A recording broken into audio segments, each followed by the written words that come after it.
Good afternoon, everyone. For the last couple of modules, we've been learning about intergovernmental organizations, which are a type of non-state actors in international relations. These organizations, such as the UN or the EU, are not states, but international institutions which are established by states in order to manage some part of anarchy. They exist to mitigate anarchy on the international level by working toward cooperation between member states. IGOs provide a forum for discussion among the member states, and they set rules and guidelines for international cooperations. For example, the United Nations is a collective security institution trying to prevent wars and maintain peace in the international system. Another example would be the World Trade Organization. States came together and established the WTO to manage international trade, set clear rules about trade, and punish countries who do not follow the rules. International organizations are not the only non-state actors. Today we're going to be talking about other non-state actors, namely non-governmental organizations and multinational corporations. International non-governmental organizations are nonprofit, voluntary groups, the different members of which are private individuals. This is the main difference between international organizations and INGOs. The members of international organizations are states, and the members of international non-governmental organizations are not. INGOs can work in any issue area. They work to raise awareness for issues and affect state behavior. They collect information, lobby governments, inform the public, and lead to policy change in issue areas that they are interested in. Some NGOs work in the environmental sector, while others work with human rights, while still others are economic in nature. Some small NGOs might choose one very specific topic to work with, like sustainable farming, while larger NGOs, like Greenpeace, might work under the umbrella term environment and have many different programs ranging from drinking water to plastics in the ocean to clean air. So how do INGOs affect the policies of states in the international arena? First, they set the agenda. This simply means that INGOs have influence in deciding what issues are the most important within their field and what issues can wait. They can manage how the discussion on the topic is played out. For an example, an environmental NGO might prioritize carbon being released into the atmosphere instead of another issue. They do research or shed light on some issue area and put that issue on the public agenda. NGOs also act as watchdogs. This means that NGOs can monitor states or multinational corporations to make sure that these groups are following international protocol, and they can sound the alarm through press releases and reports when they find a pressing issue. For an example, the NGO Human Rights Watch has brought attention to issues surrounding the Uyghurs in Western China. Human Rights Watch, international non-governmental organization, has written about re-education camps that the Chinese Communist Party has set up in China that could potentially violate international law. NGOs also lobby policymakers to enact laws that the NGO sees as beneficial to their cause. According to Amnesty International's website, we use our analysis to influence and press governments, companies, and decision makers to do the right thing, unquote. This includes lobbying either against or on behalf of bills. Amnesty International lobbied 32 separate bills in the United States in 2019. NGOs also provide information to the general public and decision makers on their topics of interest. Even the smallest NGO will have at least one expert to do research, make a plan of action, or interact with the general public. Many NGOs will publish their findings in reports that are open to the general public. The first NGO we're going to talk about has already been mentioned a couple of times. Amnesty International is a global NGO with presence in 140 countries around the world. Their primary work focuses on injustice, including torture, the death penalty, and refugee rights, and many, many other human rights issues. They lobby governments and corporations to create a more just world.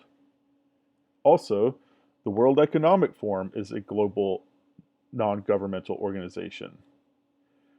Their website says that they are independent and impartial. Independent meaning they are not beholden to a state or corporation, but impartial, according to them, does not mean neutral. They work to improve the world in ways that are objective, measurable, and sustainable. They also focus on public-private cooperation, meaning that they want states and corporations to work together to bring about sustainable change for the benefit of everyone. They also provide a forum for CEOs, policymakers, decision makers, innovators, academics, etc., to discuss how to bring about change.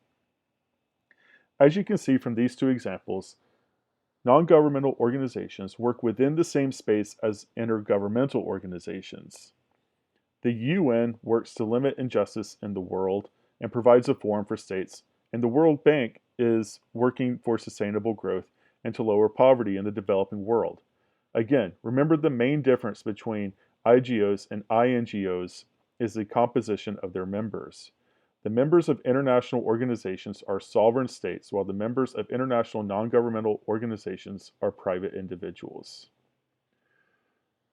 Another important non-state actor in international relations is multinational corporations, or MNCs. These are large businesses that have operations or assets in more than one country. Their goal is to make a profit. For an example, Hyundai is a Korean automaker, and they have car factories and distribution centers in Asia, North and South America, and Europe. Like many conglomerates, they have companies apart from what they are famous for. Hyundai has built a resort in North Korea that is of limited use, and they own a very successful soccer team, the Jeonbuk Hyundai Motors. Coca-Cola has its world headquarters in Atlanta, but it has operations in nearly every country of the world. Remember that MNCs are for-profit entities. They operate in more than one country, and they interconnect the world through trade. The cotton for your shirt might have been grown in India, manufactured in Vietnam, designed in the Netherlands, and sold in Athens, Georgia. They also have an immense amount of money. The annual revenues of companies such as Apple, Microsoft, and Walmart are so huge that they take on whole new dimensions. So much so that their profits dwarf the economy of many countries across the globe. For example, in 2017, Walmart earned more than the whole of Belgium. Here are some other multinational corporations and how they compare to sovereign states in terms of economic power, based on 2017 International Monetary Fund data. Slovakia's GDP in 2016 was 89.8 billion US dollars, while Microsoft's revenue was nearly $90 billion. Microsoft would be the 65th largest country in the world by its GDP if it were a country. Similarly, Kuwait's GDP in 2016 was nearly 111 billion US dollars, while Amazon's was nearly 118 billion dollars. Amazon would have the 58th highest GDP in the world if it were a country. Similarly, Portugal's GDP in 2016 was $205 billion. Apple's revenue in 2017 was $229 billion. Apple would be the 47th largest country in the world by GDP if it were a country. The final comparison will be Belgium and Walmart. The value of Belgium's GDP in 2016 was 468 billion US dollars, and Walmart's revenue in 2017 totaled $485.87 billion.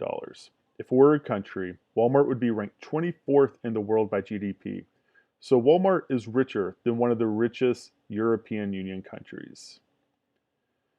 This economic power gives an immense political power to multinational corporations. They lobby governments for favorable policies and expand their businesses further.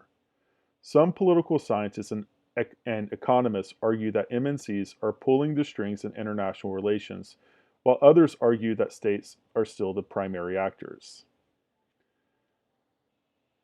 Today we learned about non-governmental organizations, what they are, how and where they operate. We looked at a couple of NGOs to see them in action and compared them to IGOs. We learned about multinational corporations and how they operate on the global stage. Thank you so much for listening.